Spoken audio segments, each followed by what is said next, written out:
This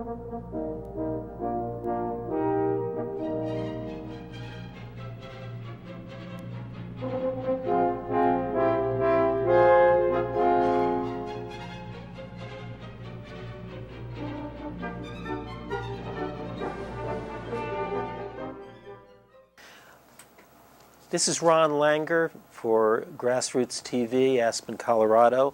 I'm interviewing this morning two longtime residents of Aspen, two brothers who were born here and lived here all their lives. Sir? I was born in Grand Junction. Okay, born in Grand Junction, and you were born here? I was born here. Okay. All the rest of our family was born here. Okay. How did that happen, that you were born in Grand Junction? Well, my dad got a job down there. They moved down there, but the job didn't pan out, so he moved back, and I was born in between. Okay. They moved. So the gentleman who just spoke is Frank J. Dolinsek, Dolinsek, who lives at 619 South Monarch Street, Aspen, Colorado. Born in Grand Junction on August 31st, 1923, and served in World War II with the 10th Mountain Division with the rank of Private First Class. And the gentleman at my right is John Dolinsek, who was born in Aspen, Colorado, on August 25th, 1925, served in World War II in the United States Navy on the aircraft carrier Marcus Island, CVE 77, and achieved the rank of Seaman First Class. So I'm really curious to hear about what things were like here in Aspen in the 1920s and 30s when you guys were growing up here. Oh, it was nice and quiet. Uh-huh. Just like today. Yeah. You can go any place you want. Uh-huh. We used to go fishing more in the evenings Uh-huh. and walking. We'd hike the hills. We climbed every mountain around here. Uh-huh. So was it just the two of you, or did you have other brothers and sisters? No, we got three sisters. Three sisters. Uh-huh. Okay. Josephine, Uh-huh. Jenny, and Nellie. Uh-huh. Nellie was the oldest. Josephine was next. I come in the middle. Mm-hmm. And Jenny was between me and John. Uh-huh. And so, John, you're the baby. I was the John baby. the baby. Still the baby. Still the baby, okay. Things are quiet. About how many people were living in Aspen at that point? Oh, about 750. Huh. Yeah. And how long did it take to get from Aspen to, say, Grand Junction? If you got on the train, the Galloping Goose, Uh-huh. it took 1 day to get to Glenwood. And then you'd have to stay in Glenwood and catch a train from Denver going west to Grand Junction. So it took 2 days. If we were going to Leadville, it'd take 3 days. Because you'd go to Glenwood, then you'd have to go up to Dot Zero, then you'd have to wait for the train that came up from Salida. So the only eye doctor was in Leadville. So if you had to go to an eye doctor, it took a week. So people gripe about a 10-minute wait to get across Maroon Creek Bridge. And you mentioned the train. Were there roads in and out of Aspen at that point? Was 82 still? 82 was there at that point? was pretty much the old highway. Yeah. Okay. Did you have a car when you were growing up? Mm-hmm. So you could take the car to Grand Junction or to Denver. Yeah. But it was an open-aired Star. Didn't have a heater. Uh-huh. Only heat you'd get would be convection from the engine. But Uh-huh. And it was 1923. Na- Touring. And what kind of car was it? A touring touring. sedan.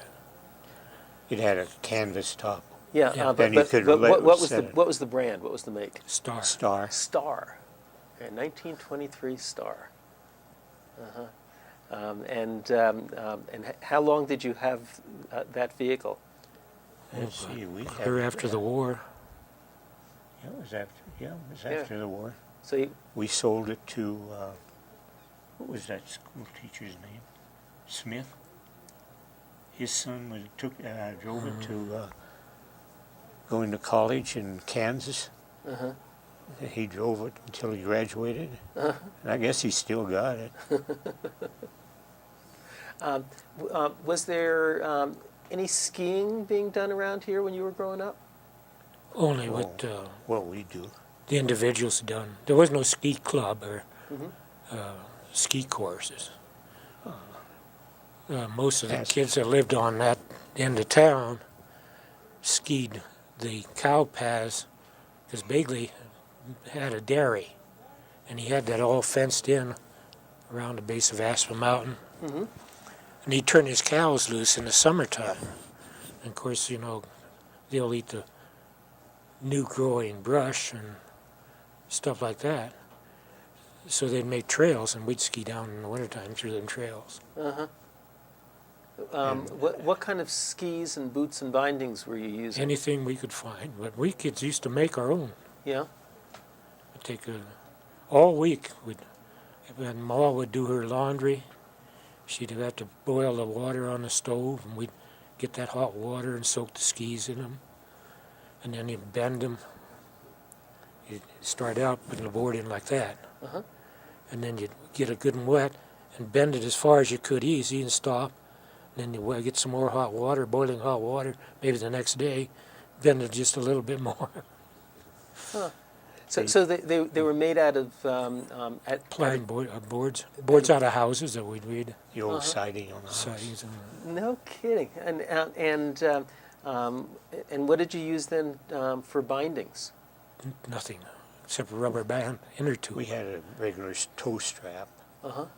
that we And nailed inner to the tube. ski, and then we can go out and get old shoes and cut the straps to make the toe strap. And then we used a rubber band that went around the heel and under the toe. Uh-huh. It didn't hold the skis very well, but Kept the skis on your feet. kept the skis on the feet. And I guess you'd have to take the skis off and tromp up the hill in your boots.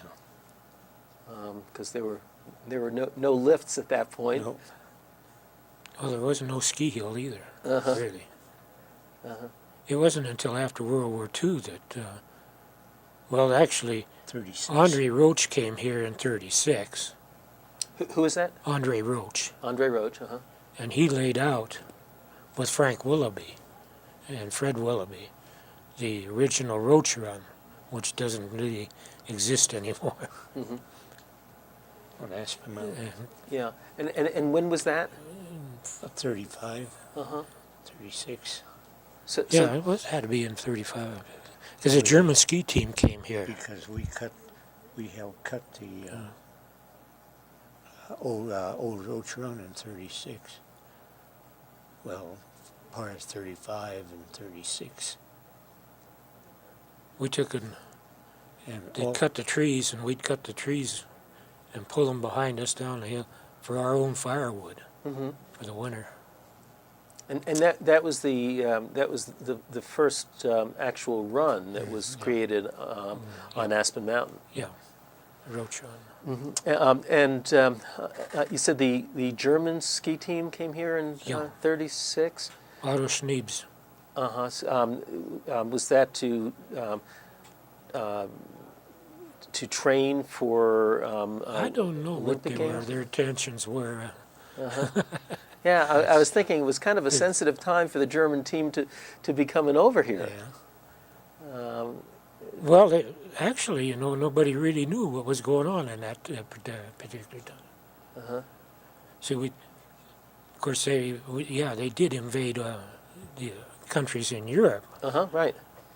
but nobody thought anything that it would escalate to where we'd have a world war. And the Germans really didn't come in the war until after Japan bombed Pearl Harbor. 1940. 1941, but certainly the war in Europe was starting in It was gone good then. 39. in 19 and right there. Well, in 36 it was pretty clear that was going to be happening. Did you have much interaction with the German skiers? No. No. They And they were using much more advanced equipment than what you were using. Yeah. They So we had didn't skis, bindings, ski boots, which we didn't have. Mm-hmm. Of course, I guess we could have if you had the money to buy it. Yeah, you'd have to go back east to buy them because there was no such thing out here in the West. We're getting some noise from back there. Is there anything that we can do about that?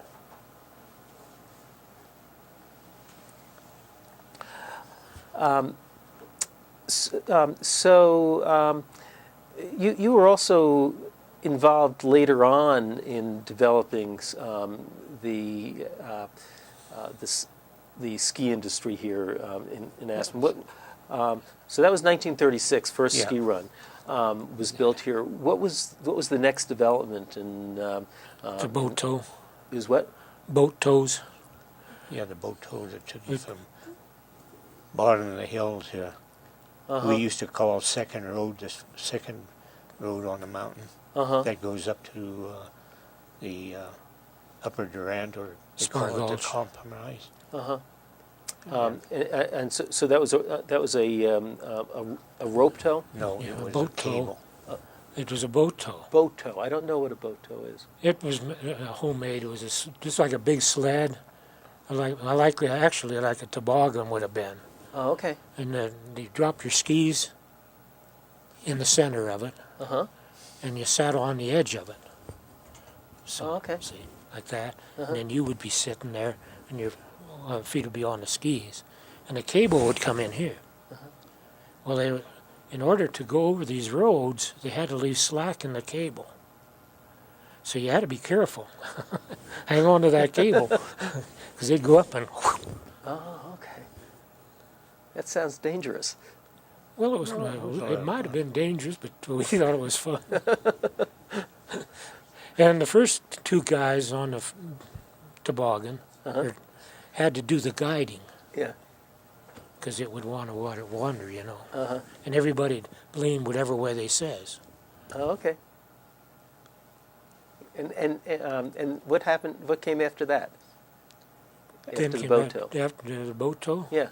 Came the lift number one. The old number one lift. Mm-hmm. That was after the war. Okay, so that wasn't until after 46. the war.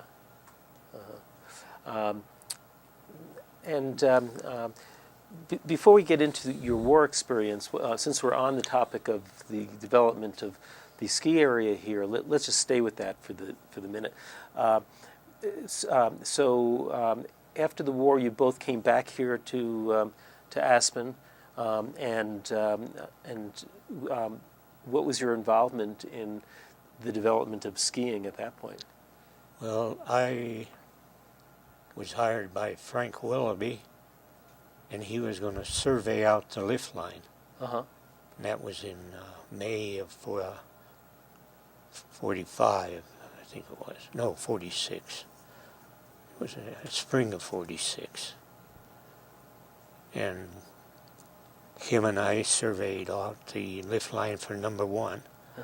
And then we went and surveyed the line that went from Midway, if you know where Midway was, up to the sun deck, or top of what they called Ajax Mountain, which was that little knoll.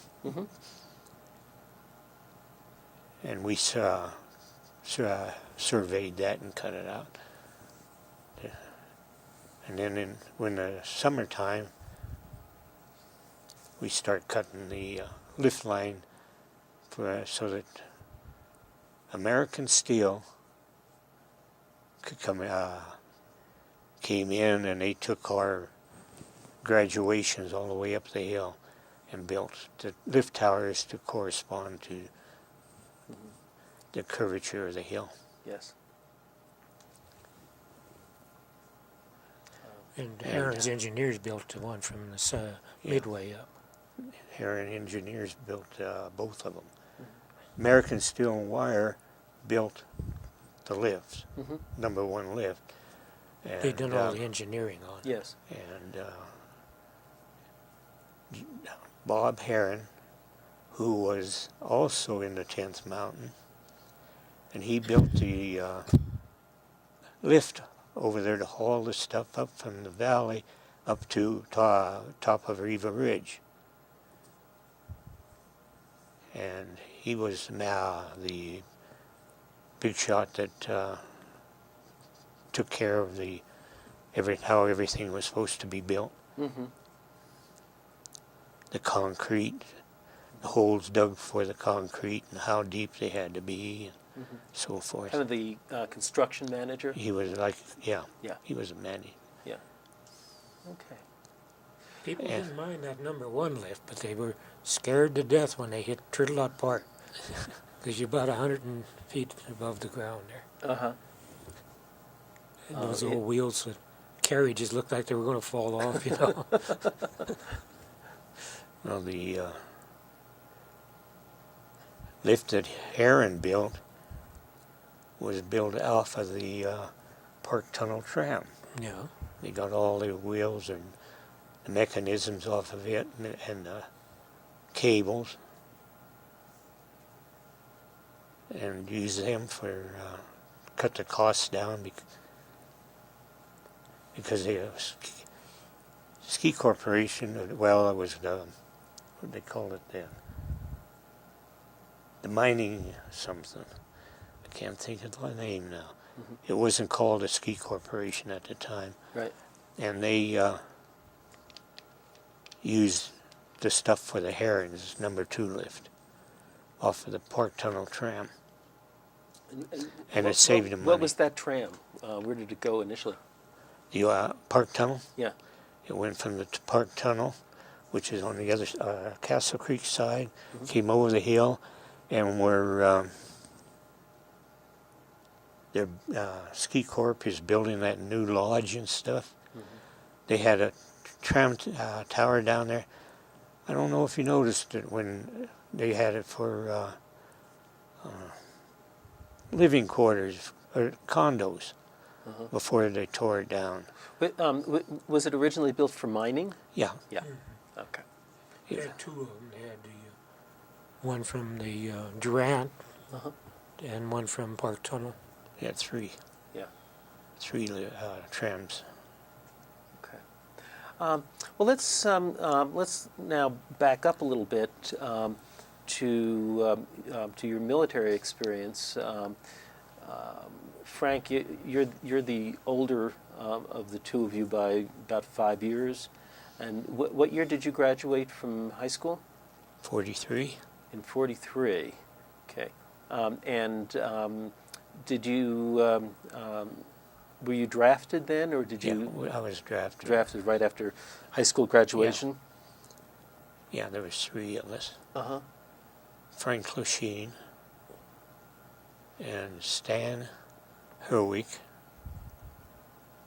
and I were all drafted, and we went to Fort Logan. That's where there was the induction base. Yes.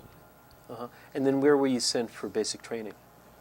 Basic training, I was sent to Camp Roberts, California, June 7th, 1943. And I spent 6 weeks at Camp Roberts with the 576, which was the big 155 millimeter guns, Uh-huh. big shells, Yeah, not the little ones. And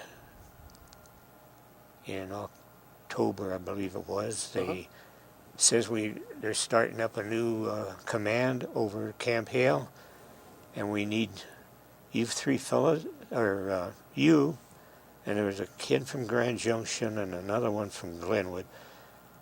And he says, you are from Aspen, Colorado, so we'll send you to Camp Hale. So pack up your gear, you'll leave in the morning. And so that's what we done. What did they ask you if you had ski or mountain skills, or they just Well, decided you were from here, so yeah, they figured that. so they you would have those? Yeah. But when I got to Camp Hale, I didn't get to ski. They gave me a pair of those bear paw snowshoes, and that's what I had. I could have transferred into the 86th, the 85th, or the 87th, but I didn't. I was with the B, 10th, AT, and T. That was anti-aircraft and anti-tank. But B-10, B-10. AT and T. What does that stand for? That was, the B was my unit number, Okay. and the 10th was the number that they'd call for AT&T. And AT&T is? Anti-tank, anti-aircraft. Oh, okay. Anti-tank, anti-aircraft. Okay.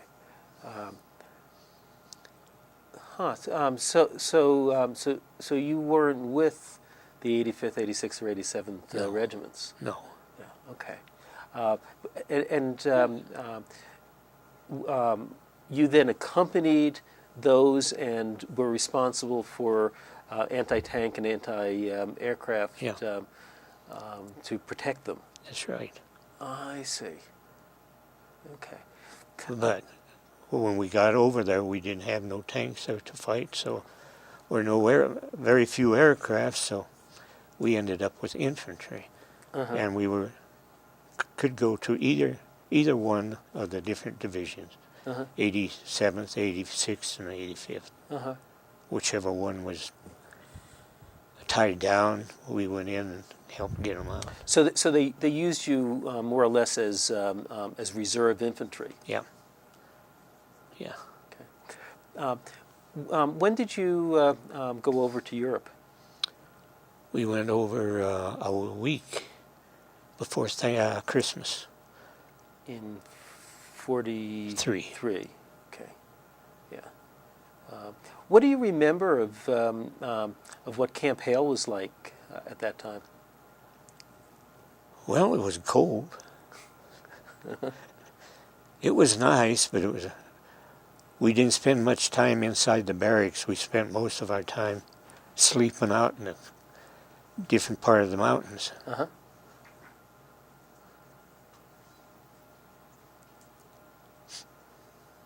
So that was about it.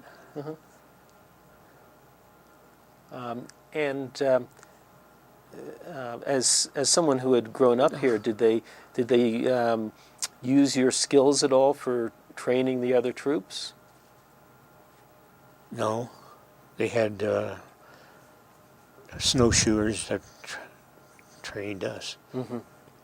Yeah. Had you used snowshoes before? No. I was always used skis. Always skis. Yeah. Okay. So you were sent overseas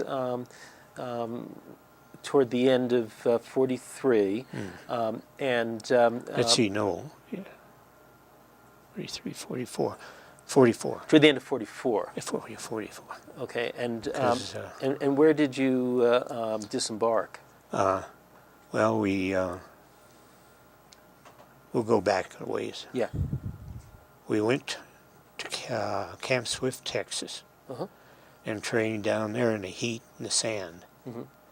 And then we went from Camp Swift, Texas to Newport News, Virginia. And there we were trained to embark and disembark off of the big ships, you know, that we're going to sail on. Was full fill pack and everything. And then we sailed there. It was on the General Meigs. General Meigs was a ship that we sailed on. M-I-G-G-S? And it was one of that Kaiser built. It was a cement bottom outfit. Okay. and A Liberty ship? a Liberty ship. Yeah. And we sailed out of Newport News. Would be about, what, the 21st of December. And we landed in Naples, Italy on the 25th. I've heard that those ships weren't the most stable. Well, they got us over there, but But a lot of bouncing around. yeah, Yeah. I got sick. We did pretty good for the first 3 days, and then they gave us mutton, and I think that started it. Then I was sick most of the way over. But we landed at Naples, Italy, and from there we went to our station, or what do you call it, place where we'd be until they called us. And then And where was that? Italy. Where do you recall? I can't recall the name right now. But was that up Going north. In the Po Valley? No, it's way south. Naples, Italy is right at the boot Right. of Italy. So we went from there up to fight our way up to Rome, and from Rome on we started to go up from Rome, Italy, and we were called back. My outfit was called back, and we were put with the British 6th, no, the British 8th, and they says we have to go to Trieste, Yugoslavia. And we went with them to Trieste, Yugoslavia for 2 weeks. But 4, I don't know. But I guess This was the whole division, or just your our anti-tank anti-tank outfit. Yeah. Company A and Company B. Right. And we went to Trieste, Italy for 2 weeks, just patrolling, and that's all.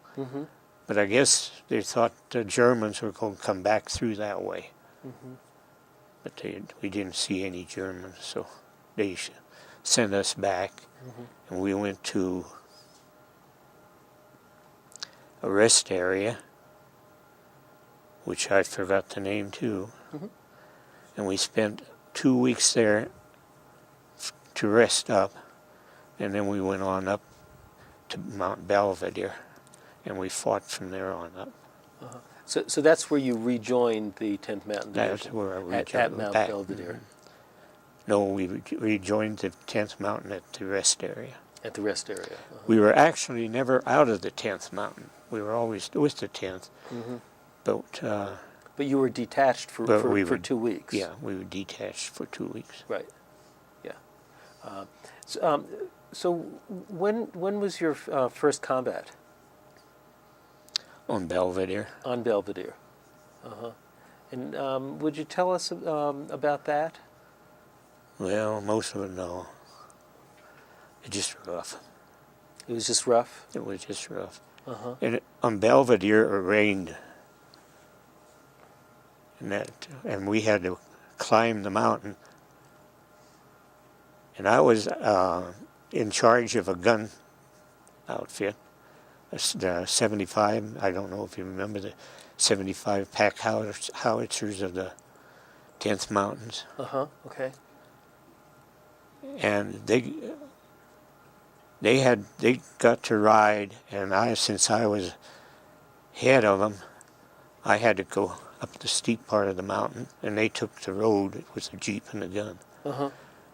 And we can say that that's really gooey mud. You take one step forward and go back two. It was slick all the way up.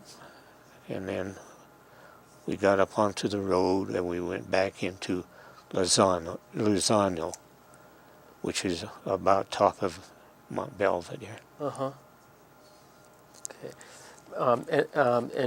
And then, you had to fight your way up. Yeah, we fought our way up. Right. It wasn't very easy fighting and trying to stand up. So You say it was an easy? wasn't Was easy, not. No. No, never is fighting No. fighting uphill. Trying to keep your gun clean and everything Uh-huh. at the same time. Yeah. And that was early 45. What month? Early 45. Uh-huh. So maybe January, February. Yeah, around in there. Yeah. Okay. Because in March, I got the Brown Star and the Oak Leaf Cluster Okay. And for let's show the Bronze Star. and the Oak Leaf Cluster is a little brass thing. Okay. This is the Bronze Star, and this is the Oak Leaf Cluster, which indicates valor, and this Combat is the infantry. Combat Infantry Badge.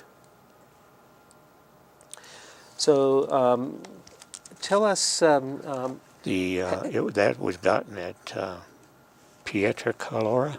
Pietra Colora, that was where you received the Bronze Star? Yeah, I think it was March 11th, I believe it was. Uh-huh. Let me just read the citation, and then I'd like to hear a little bit more about the. Let's see. This is April 4th. Yeah. No, see, March came before April. Well, we have Somebody's- an April 11th, Yeah, April 11th. and we have April 4th. Yeah, April 4th I got the Brown Star and the Oak Leaf Cluster. Okay. And on the 11th I got the, it was supposed to be an Oak Leaf Cluster that goes with the Brown Star. So this is actually it's dated 25 March 1945, and it says Frank J.L. Dolinsek, Private First Class Infantry United States Army, for meritorious service in combat on 4 March 1945 That's right. near Pietra Colora, Italy. Entered the military service from Aspen, Colorado. So tell us about this battle at Pietra Colora and why you were given the Bronze Star. Well, I was ahead of my gun company, and so I led them into the battle. And we were on a hillside, and there was a big farmhouse over the hill, and we had to go and blow that farmhouse up by shooting at it. And the Germans were shooting back, so. And I kept my men so that they didn't get hurt. And there were 5 of us, and out of 5 of us, neither one of us ever got wounded during the whole battle that I had them with me. And that lasted 3 days. Uh-huh. And that was it. We were moved off of there and the Brazilian army took over where we were, and we went back into fighting again, and that's went over in Nuvoleti.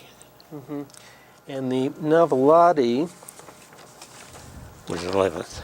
Mount Nuvoleti, Italy, and this is dated 19 May 1945. The citation is, and the citation reads, Frank J.L. Dolinsek, Private First Class Infantry, 10th Mountain Division, Anti-Tank Battalion, United States Army, for heroic achievement in action on 11 April 1945, near Mount Nuvoleti, Italy, entered military service from Aspen, Colorado. So this is the oak leaf cluster to the Bronze Star. Yep. Explain what happened on Mount Nuvoleti. Mount Nuvoleti, it was a town on the mountain. And I'm like, I don't know if you remember George DeKalchik. We used to call him Buttons. He just passed away here, about a year ago. And he would always say, Frank, you and I have turned the lights on in Mount Nuvoleti. And that was a town, so we turned the lights on for those Italians that stood there. We didn't turn them on. We were fought for them, but that was it. And he'd always say that to me. When he said turn the light on, you were the first fire? Yeah. Yeah. We were the first ones in there. Were you again with that 75 howitzer? Yes. The same men. And the same men? Yeah. Okay. Besides what, 80s, George was in the 87, so we met up there in Mount Nuvoleti. And there we fought into the Po Valley.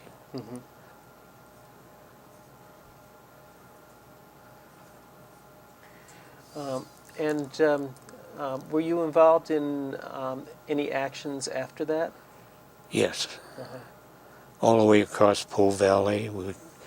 We helped save the bridge. I think I had a picture in there of it.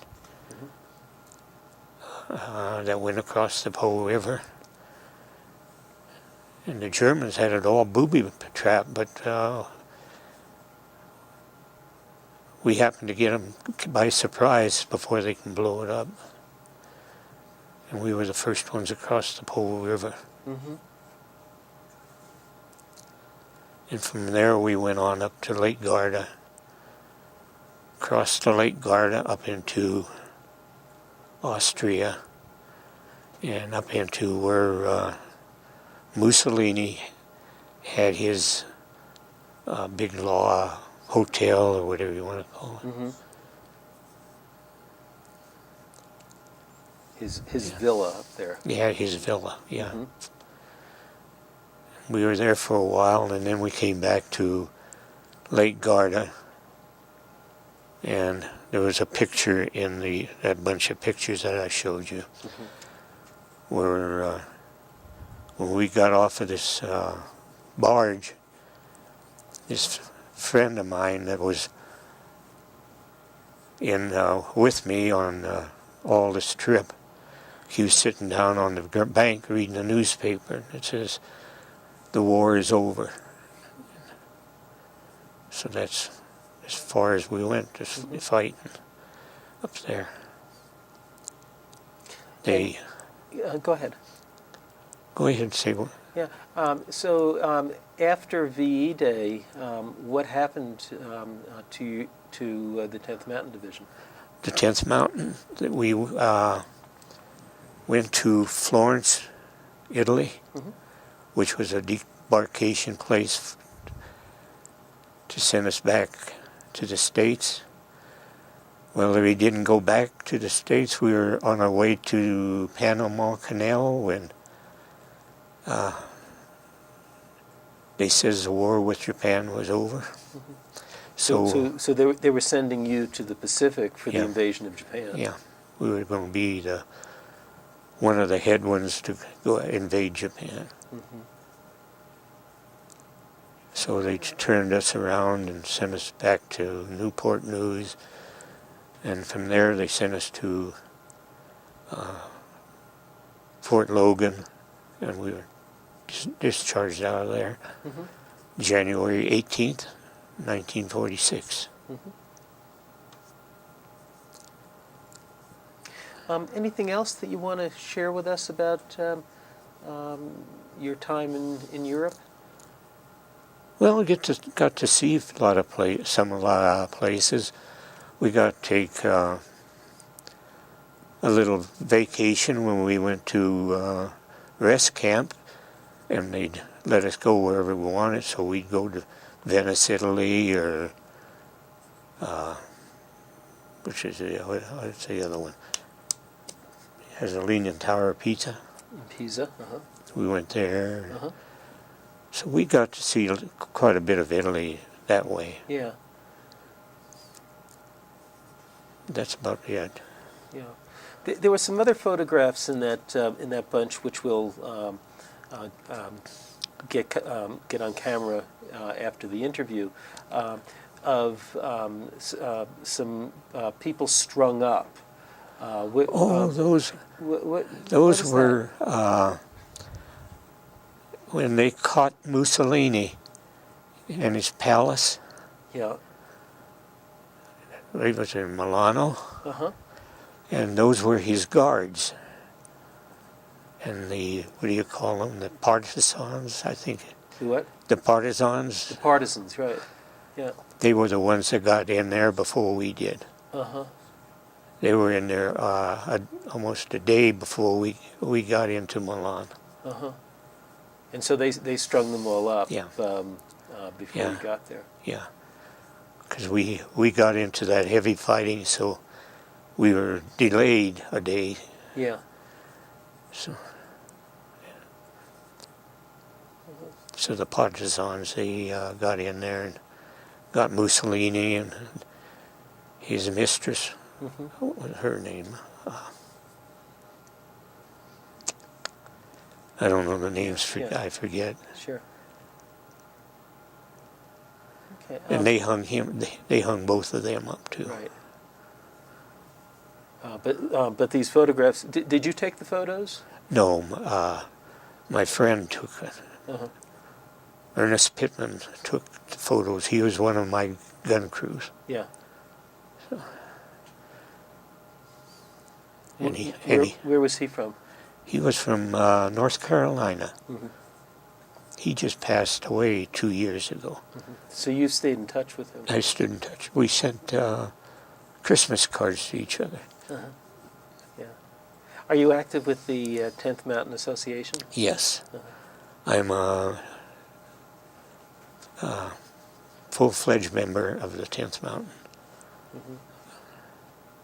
They gave me a card. I didn't bring the card, so Uh-huh. I didn't think you'd be interested in just the card. Okay. Okay. Now, John, if we can turn to you for a bit, you being 5 years younger, must have gone into the service sometime between World War II and Korea. Mm-hmm. Yes. When did you enter the service? At the very tail end of the World War II. Uh huh. Like 44. No, 44. 45. 45. 46. You Well, were I got after out to graduated 6. from high school. Uh huh. And why did you join the Navy? Well, we done that when we went to Grand Junction on our sneak day. We walked by the recruiting office, and it says, "We want you." So, So you figured it was you they wanted. So. yeah, the three of us went in there. They volunteered for the Navy. Uh huh. It was me and Martin Popish and Buckshot Parsons. And I were interested in Buckshot Parsons because his father owned a drugstore up here, So he did a lot of work in the drugs, you know, prescription and stuff like that. Uh-huh. So they wanted him. And, Uh-huh. Did he become a pharmacist He was a mate pharmacist, in the Navy? yeah. Had you ever seen the ocean at that point? No. Uh-huh. Like they says, you join the Navy to see the world, and all you see is the sea. Uh-huh. But I didn't get to see much of the sea either. No? No. They sent me to San Diego after I went to Farragut, Idaho. Right. Then I went to San Diego and stayed there for quite a while. Then they sent Pearl Harbor, and I got on the USS Marcus Island Mhm. when they were swapping crews. You know, those that had so much time overseas were getting out, and us new guys were going in. Right, they were getting out on points. Mm-hmm. That's what I got out. Yeah. So, do you recall when that was that you went aboard ship? Well, the war was actually over. Yeah. So probably So- early 46. Early 46. Yeah. Uh-huh. Yeah. And 45, what were your 46. duties on the Marcus Island? I was just deckhand, and basically in combat position was first loader right on a 40 mm. See that one that goes like that? You've seen pictures in the... So They call them pom-poms. Is that an anti-aircraft? It was anything that you wanted to use. Yeah, okay. Yeah. Okay. But basically it was for aircraft. Yeah. But they had two loaders. Uh-huh. And then the stuff would come up on a conveyor belt from the ammunition. Mhm. You'd grab a clip. There was 40 mm's to a clip. Mhm. And you grab it off of here, put it in. And all the time that stuff is moving. Uh-huh. So you have to get in a rhythm there. Yeah. Uh-huh. Yeah. But that was basically all I did. Mm-hmm. Went to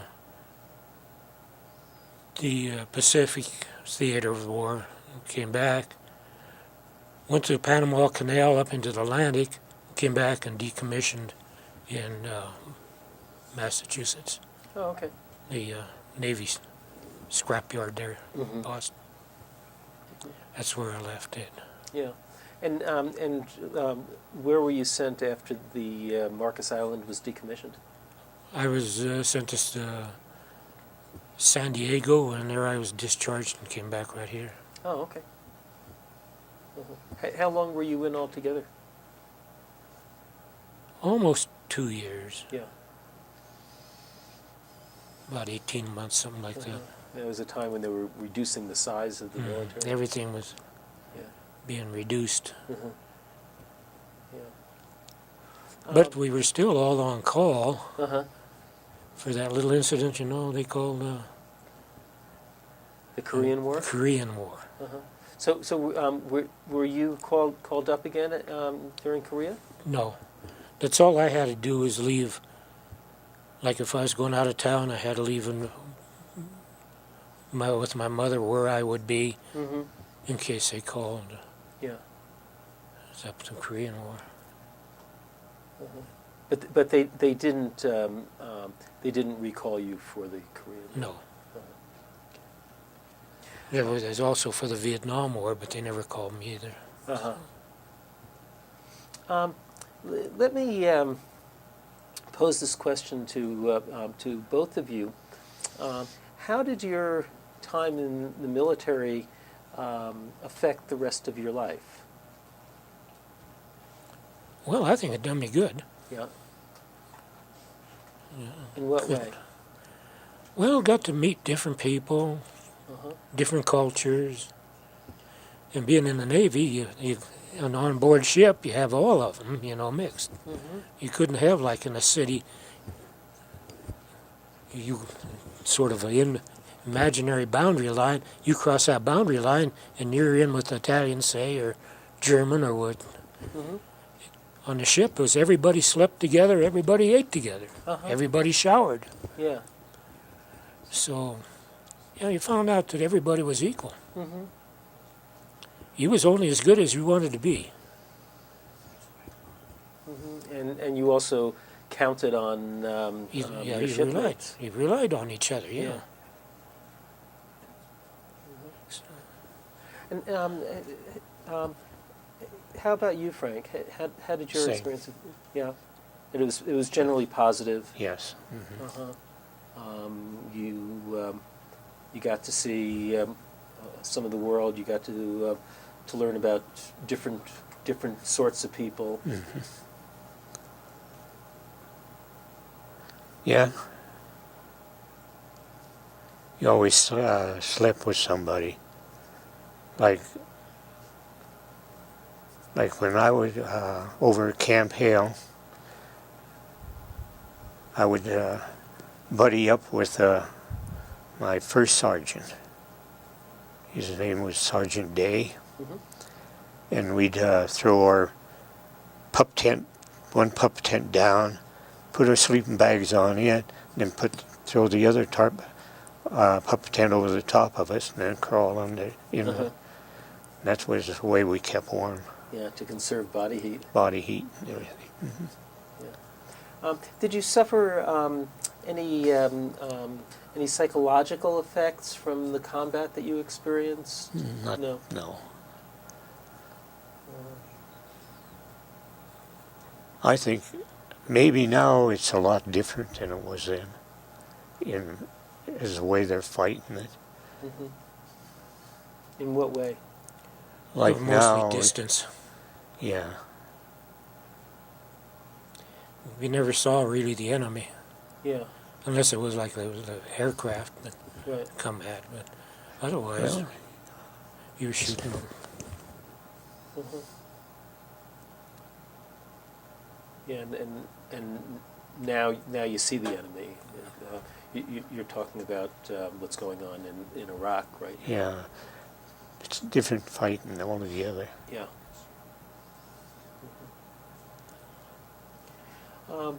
Anything else that either of you want to add before we bring this to a close?